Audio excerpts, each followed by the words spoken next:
Hello, happy Monday, and welcome to another Beardy Adventures video. And today, look where I am. I'm in the infamous spot. I'm in the Lauren and the Books area. Because it's a bit too bright outside today, because it's been a lovely Monday. So Lauren has let me sit here. But I probably won't be allowed to sit here many more times. You're not. This is just a one-off. It is just a one-off. Don't get too comfy. So today, I'm going to talk about my top 5 Disney films and Disney/Pixar films, because I love Disney and I love Pixar and I love their films. I'm actually trying to collect all of them. I think I've got 3 more Pixar films to get, and I've got maybe about 20 more Disney films, so I'm well on my way. It's taken me a good 3 or 4 years to get this far, because they're not always all out. So I kind of have to get them. I kind of try and get at least one a month. Sometimes 2 if they're on offer. So, let's get cracking. The first one is The Sword in the Stone.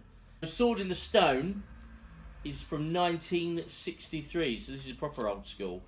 And so this follows a young Arthur who is going to be the future King Arthur. And it just follows this little fictional story involving Merlin the magician and his trusty little sidekick and a nice little owl. And it's just, and Merlin teaches Arthur, or as he's called by his dad, Wart. His dad's awesome. He's got a big bushy moustache. He's not very nice. No, he's not very nice. But when he eats his chicken drumsticks, he puts them all in and he goes whop like that, and he just pulls out the bone. It's very funny, and it's got one of my favourite Disney villains in. Although not a huge villain, she's called Madam Mim. And she fights Merlin in a wizard's duel at the end, and it's very good. One of my favourite scenes. But there's a very sad one where so Merlin teaches Wart or Arthur lessons, and he does it through the means of like turning into different animals. So they're fish, and they turn into squirrels, and a little squirrel falls in love with Arthur, and she gets all upset when he turns back into a human. And but it's a lovely film. I like that. Yes, it's very old, but it's a good one, and it has stood the test of time for me. So this has got some awesome songs, mostly sung by Merlin as he sings songs in order to teach Arthur the lesson. So I advise that you check this one out. Now the next one is an absolute tearjerker for me. So I was kind of in the age of when Toy Story began, and I wasn't ever sure if it was going to end, and so when this guy got released, I was very nervous going to see it, because the first 2 are incredible, and I was very excited / nervous / almost a little bit scared for the final one. Well, actually, it doesn't even turn out to be the final one now, as they're making a 4th, which I'm a little bit annoyed about, but this is obviously Toy Story 3, and this carries on the adventures of Woody and Buzz, and the rest of the gang, like Jesse and Rex and Ham and Mr. and Mrs. Potato Head, as Andy is getting ready to go to college, and they're worried about what's going to happen to them. They end up going to a nursery where they get all pulled apart. It's a very good adventure film. Lots of things happening, lots of characters, lots of funny moments, and very tearful moments. There's a part, so spoiler alert on this one. There's a part where they wind up in an incinerator, and they're kind of all about to go into this pit of fire, and they're all just holding hands, and I was blubbing so much, thinking, oh my, like I was stupid, like they was never going to end it that way, but I thought it was the end, and I wasn't very happy. I remember being at the cinema at the big emotional ending where Andy gives his toys to the little girl when he passes Woody and Co over.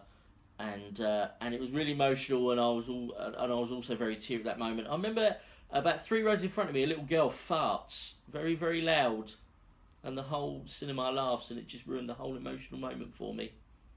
I've never quite gotten over it, which is quite sad. But Toy Story 3 is just as good as the other 2 in my opinion, and I'm a little bit upset that they're doing a 4th, but I trust Pixar, I trust Disney, and I just hope that the story continues as awesome as the first 3 did. Number 3 is another big hitter. During the 90s, when Disney wasn't making much money, and there was worried that the whole animation studios bygone could put. They done a string of amazing films, and this was one of them. And this is the Beauty and the Beast. So this follows along in the power of like Aladdin and Lion King, and we all know the story of Beauty and the Beast. It's just been made into a live action remake also by Disney. Hello, Minnie. That was good timing, wasn't it? Speaking of beasts, lovely, thank you. And with Emma Watson playing Belle and Dan Stevens as Beast, and then a host of other stars playing all the other different parts. The songs are amazing. The actual animation is beautiful, especially things like the big dance between Beast and Belle. And it's just a lovely film, and I'm very much looking forward to the remake of this. It should be good. Whether it's going to be as good as the animated feature, I'm not so sure. I hope it is, because they've done very well with the remake of the Jungle Book, and they've got another whole host of ones. I think the next one is going to be they're doing Lion King next, and they've also got Dumbo in the works. So that's going to be interesting. But this is an amazing one, and I think it should be in anyone's movie collection. And the fourth is one that I was never really that bothered about when it first came out. So it's called Ratatouille. And when I remember reading a review about it, and I can't remember who it was by because it was years ago, because this came out way back in, this came out 10 years ago now, and the review just said it was a bit boring. And I thought, oh my God, I just thought I never heard of that about a Pixar film before. So I was just never, and I remember seeing the trailer in it, and obviously there wasn't much action going on in it, so I just avoided it. And I remember a couple of years ago, it was just on telly one Sunday afternoon, it must have been around Christmas time. So I sat down and watched it, and it was incredible. It's my second favourite Pixar film, and it's just so good. So it follows Remy, a rat who has a high sense of smell. And so, with his family, he is known. So he has to smell all their food, and in case it's all poison. So he lives a very boring life, and he wants more. And his dad just wants him to eat garbage, but he wants to eat the finer foods in life. And then he goes to a restaurant called Gusto's, and there's a kitchen porter there who he helps out, and he ends up controlling the kitchen porter by hiding under his hat, and then as he pulls up his hair, he can control his arms and stuff. This chap becomes a very famous celebrity in France, all because of Remy, not Ratatouille. And they have to impress a critic at the end who wants to try and get Gusto shut down. But it's a very good film. It's another beautifully done film by Pixar, and because they just keep on coming up with such brilliant ideas, and this is one of their best. And it is known as one of their lesser favourite ones, but I completely disagree. I think it is up there with the best of them. It's just very clever, and it's such an original story, as Pixar often do. And yes, this is another one that you should all definitely watch. Now, my final one is my very favourite, and this is Finding Nemo.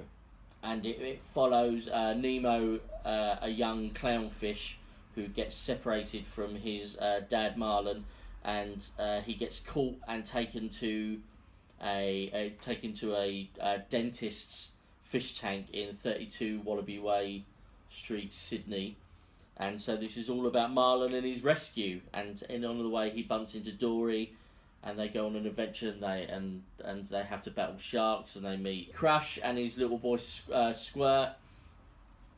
And this is just such an awesome adventure film. If ever I am stuck, this is the perfect Sunday afternoon film just to stick on and then just watch with your kids, with your cat, or just on your own. It's really nice, and it's nice and heartwarming towards the end. Just following a really nice story about a father trying to look for his son, and it's just very funny. And the sequel came out last year, Finding Dory. It's good, but not as good as Finding Nemo, and this will always be my go-to Disney film, or Disney/Pixar film if I'm ever stuck. So those are my 5 Disney Pixar films that I have chosen. What are yours? What are your favourites? And Hercules. Yours is Hercules. Moana. Moana. I was going to do Moana, but it's not quite made it yet. I need to watch it again. Hercules and Moana. But Hercules and Moana, those are Lauren's favourites. So let me know down below, what are your favourites and what are your favourite songs from the Disney ones? Or have you got any other animations that are not Disney that you think are better than Disney? I personally don't think they are. But hey, you might have a different opinion. You might have a different opinion than me. So that's it. That's another video from me. And I hope you've enjoyed. And I shall see you all next week. Bye-bye.